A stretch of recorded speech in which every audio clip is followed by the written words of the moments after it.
अस्सलाम वालेकुम नाज़रीन, आज की ताज़ा तरीन और अहम ब्रेकिंग न्यूज़ से आपको आगाह करते चलें कि पाकिस्तानी क्रिकेटर शोएब मलिक PSL 7 से बाहर हो गए हैं। जी नाज़रीन, पाकिस्तान क्रिकेट टीम के स्टार शोएब मलिक PSL 7 नहीं खेल पाएंगे।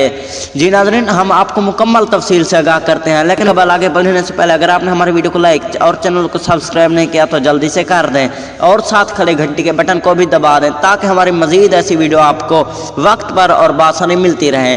तो दोस्तों, आपका कीमती और प्यारा वक्त ज़ाया किए बगैर बढ़ते हैं वीडियो की जानिब। जब पाकिस्तानी क्रिकेट टीम के स्टार शोएब मलिक से पूछा गया कि आप PSL 7 क्यों नहीं खेलेंगे, तो शोएब मलिक ने साफ इनकार करते हुए कह दिया कि मुझे कुछ ज़ाती मसरूफियात हैं, इसी वजह से मैं PSL 7 में हिस्सा नहीं ले सकता। तो याद रहे दोस्तों, PSL 7 27 जनवरी को नेशनल स्टेडियम कराची में शुरू होगा। तो दोस्तों, वीडियो पसंद आई तो वीडियो को लाइक करना ना भूलें और कमेंट में हमें बताएं कि शोएब मलिक को PSL 7 खेलना चाहिए था कि नहीं।